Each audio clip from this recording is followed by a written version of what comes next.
नमस्कार, आप देख रहे हैं समाचार 24+ और मैं हूं आपका दोस्त सनी।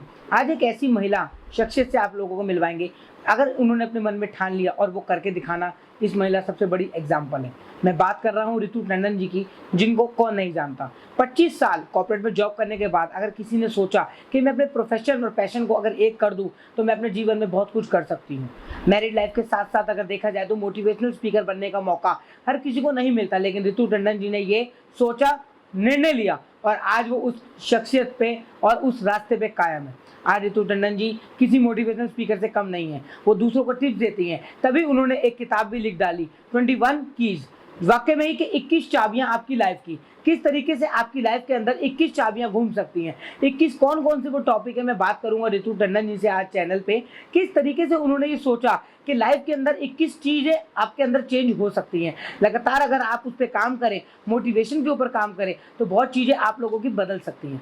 आज बड़े से बड़े मोटिवेशनल स्पीकर इस देश दुनिया में बैठे हैं, खासकर सोशल मीडिया यूट्यूब से वो पैसे भी कमा रहे हैं, लेकिन रितु टंडन जी ने कभी भी पैसा कमाने के लिए नहीं सोचा।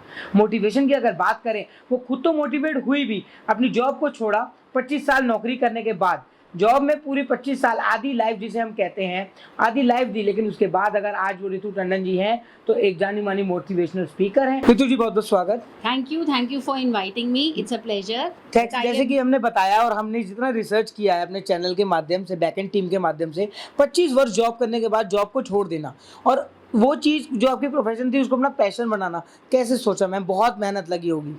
देखिए क्या हुआ था कि मैंने बहुत ही यंग एज में जॉब करनी स्टार्ट कर दी थी। सो आई वाज जस्ट 21 ईयर्स जब मैंने अपनी जॉब करनी स्टार्ट कर दी थी। तो जब अच्छी एक जॉब आपको मिल जाती है, I was working in a multinational bank, तो आप कहीं ना कहीं बहुत ही जल्दी एक यंग एज में ही सेटिस्फाई हो जाते हैं। उस समय मुझे रियलाइज़ हुआ कि भाई जो जॉब मैं कर रही हूँ उसमें मुझे 100% सेटिस्फैक्शन नहीं मिल रही। But as you know what happens in India, I got married, then I had 2 children, तो वो जर्नी चलती रही। तो धीरे धीरे मुझे लगने लगा कि लाइफ में कुछ और भी होना चाहिए। Life needs a bigger purpose then just living your everyday life. उससे स्टार्ट हुई मेरी सेल्फ डेवलपमेंट, सेल्फ एक्सप्लोरेशन की जर्नी। किस चीज़ की जॉब थी मैम कॉर्पोरेट के अंदर और आप क्या करती थी? मैं एक बैंकिंग जॉब में थी, फॉरेन बैंक में काम करती थी और उसमें डिफरेंट एरियाज़ में मैंने customer relation, business development, corporate banking, हर सेक्टर में काम किया है। तो मुझे ये लगने लगा कि खाली एक बैंक की जॉब और घर गृहस्थी संभालना is not what I am for. तो उस चक्कर में मैंने अपने आप को जानने के लिए कि मुझे लाइफ में चाहिए क्या, ये तो मुझे समझ आ रहा था कि ये जॉब से मुझे कंप्लीट सेटिस्फैक्शन नहीं मिल रही, बट और क्या करना है, इस सवाल के लिए मैंने बहुत सारे मेडिटेशन कोर्सेज करने शुरू करे, सेल्फ डेवलपमेंट कोर्सेज करने शुरू करे, NLP techniques, mid brain activation techniques, ऐसी बहुत सारी टेक्निक सीखी। और जैसे जैसे मैं इस जर्नी में आगे बढ़ती गई, मेरे को अपने अंदर बहुत सारे चेंजेस नज़र आने लगे। मोटिवेशन जो आप ये करती थी, साथ के साथ कोर्सेज करती थी, जॉब के साथ साथ इसके लिए टाइम कैसे निकाल पाती थी? मतलब शुरू से ही ड्रीम में था कि मेरे को जॉब लेफ्ट करनी है, फ्यूचर में जाके कुछ ऐसा करना है, या कोई आपको एडवाइस देता था? कोई एडवाइस नहीं देता था।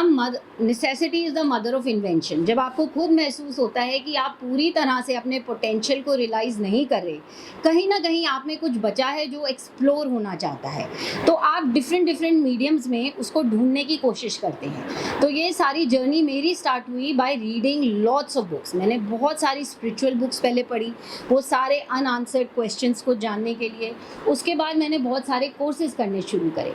जैसे जैसे मैं अपने आप को जानती गई, मुझे समझ आने लगा कि इस लाइफ का सबसे बड़ा पर्पस है when you live for a purpose, यानी कि आप अपनी ज़िंदगी को किसी पर्पस के लिए या किसी पर्पस के लिए अपनी लाइफ को डिवोट कर दो। और धीरे धीरे वो क्लैरिटी मेरी लाइफ में आई कि मेरा पर्पस दूसरों को मोटिवेट करना है। जिस तरह की आप किताबों की बातें कर रहे हैं मैम, आपने खुद की किताब लिखी है जो हमारी टीम ने इन्वेस्टिगेट किया है, 21 कीज ऑफ लाइफ, 21 चाबियां लाइफ की। मतलब क्या ऐसी 21 चाबियां हैं जो आपके द्वारा लिखी गई है कि 21 चाबियों को अगर हम घुमा दें तो आपकी लाइफ बदल सकती है? कौन कौन से वो 21 टॉपिक हैं और नाम कैसे सोचा कि 21 कीज ऑफ लाइफ? बहुत ही यूनिक नाम है। हाँ जी, तो मेरी बुक का नाम है 21 power keys to create your dream life. तो ये इस कहानी की, इस बुक की शुरुआत जैसे होता है ना कि pandemic, although it was devastating for the world, but मुझे लाइफ में पहली बार अपनी वर्क फ्रॉम होम करने की जब अपॉर्चुनिटी मिली, तो मुझे टाइम मिला कि मैं अपने आप को एक्सप्लोर करूं। और जो वो मैंने इतने सालों में जो भी इतनी किताबें पढ़ी थी, कोर्सेज करे थे और जो भी मैंने खुद सीखा था,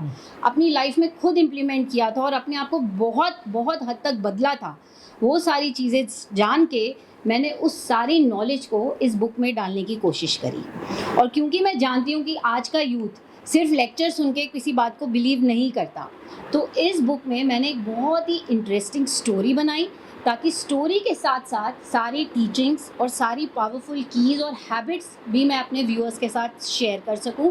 और साथ ही साथ मैंने उसमें वो सारे रिसर्च फैक्ट्स भी डाले जो कि दुनिया भर में हर उस पावर हैबिट के ऊपर जो रिसर्च कहती है, वो बातें भी मैंने बहुत ही प्यारी एक स्टोरी के थ्रू लोगों को कन्वे करने की कोशिश की। हर कामयाब आदमी के पीछे एक औरत का हाथ होता है, लेकिन औरत के पीछे किसका हाथ होता है ये आप बताएंगी। जिस मुकाम पे आज आप बैठी हैं, 25 साल नौकरी करने के बावजूद बैक एंड सपोर्ट किसका रहा? विदाउट फैमिली आप ये नहीं कर सकती थी। हस्बैंड का किस तरीके से सपोर्ट रहा कि आज आप एक फ्रीडम लाइफ जी रही हैं। आज भी कई जगह ऐसी है, कई गाँव ऐसे हैं जहाँ पे बेटियों को पैदा होते ही मार दिया जाता है, लेकिन अगर मैं आपका एग्जाम्पल लोगों के सामने रखूँ तो बेटियां वाकई में ही कुछ कर दिखा सकती हैं। बिल्कुल।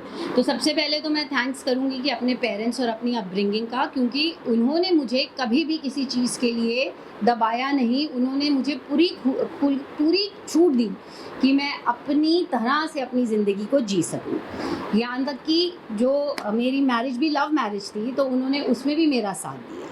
फिर बात करते हैं मेरे हस्बैंड की, उन्होंने हमेशा ही सपोर्ट किया है, क्योंकि अगर उन्होंने सपोर्ट नहीं किया होता तो शायद आज मैं आपके साथ ये बात नहीं कर रही होती।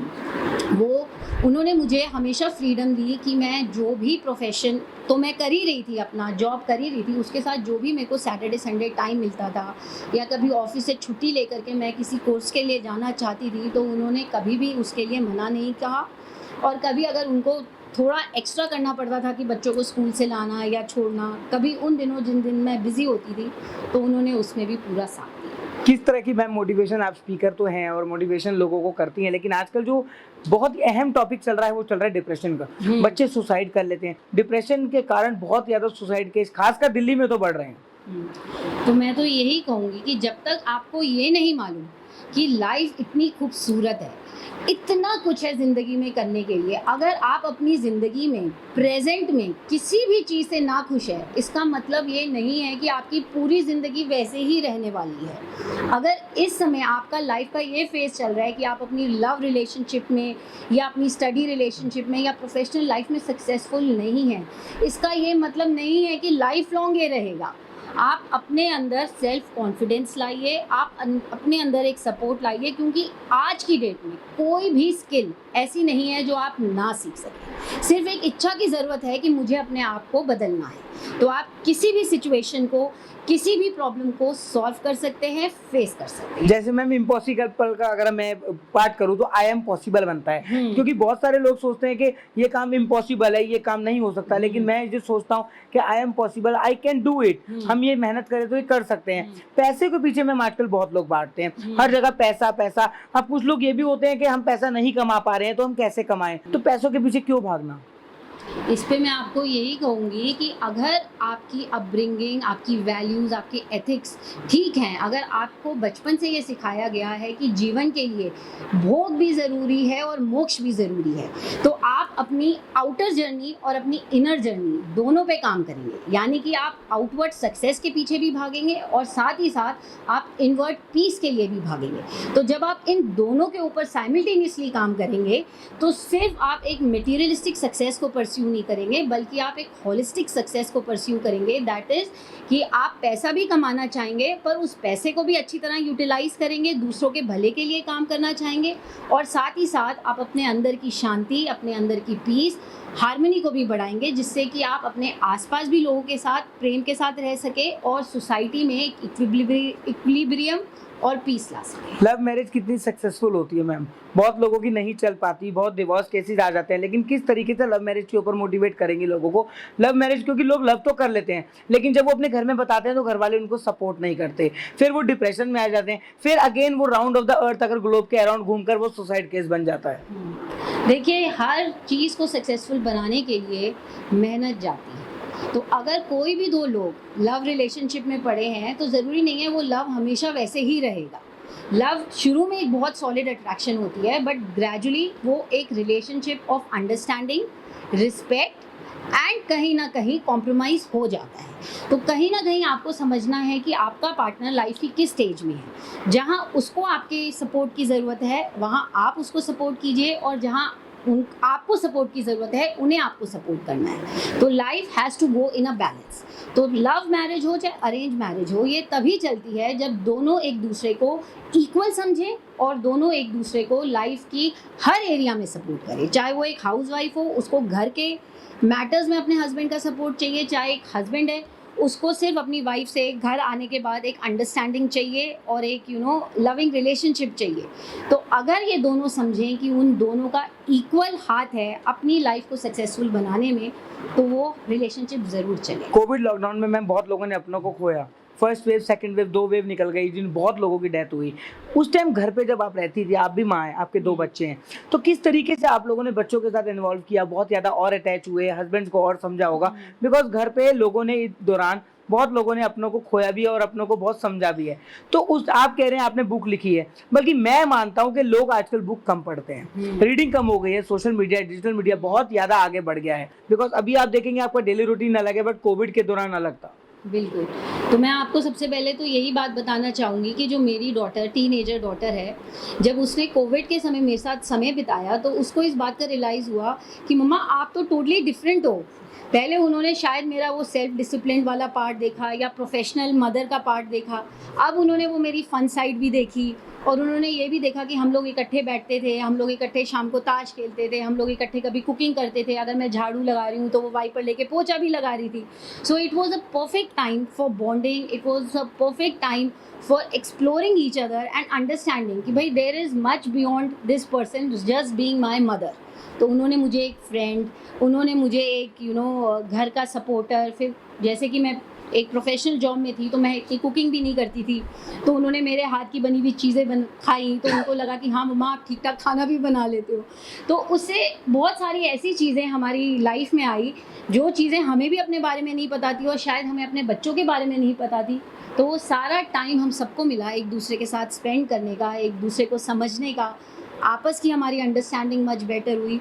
और हाँ, हमने बहुत सारी ऐसे कॉमन चीज़ें ढूंढ निकाली जिसमें हम सब इंजॉय करते हैं। क्या मैसेज रहेगा मैम एंड में आपकी तरफ से कि रितु टंडन जी की तरफ से क्या मोटिवेशन जाएगा व्यूअर्स को, चैनल्स को, जिसको आपको इस वक्त देख रहे हैं, कि किस तरीके से लाइफ में हार नहीं माननी चाहिए? एक लिमिटेड लाइफ है और आप ये मान के चलो that this is only one life, और इस लाइफ में मुझे संपूर्णता से जीना है। जैसे कि हम किसी ट्रिप पे जाते हैं, सपोज़ कि आप जयपुर ही जाते हैं, तो आप उससे पहले सारी रिसर्च करते हैं कि जयपुर जाके मुझे क्या क्या करना है, क्या क्या चीज़ें घूमनी है, क्या क्या चीज़ें शॉपिंग करनी है, कहाँ कहाँ खाना खाना है। वैसे ही आप अपनी लाइफ को भी देखिए कि एक ये लिमिटेड ऑफर पीरियड है जिसकी एक एक्सपायरी डेट है, और इस समय हमें अपनी लाइफ में हर चीज़ का संपूर्ण आनंद लेना है। तो we have to give our best to everything we do, चाहे हम अपना काम करें, चाहे हम अपनी रिलेशनशिप करें, चाहे हम मस्ती करें, जो भी करें हम पूरी तरह फुल उसमें जाएं, उसको संपूर्णता से करें, उसका मज़ा लें, ताकि लाइफ में हमें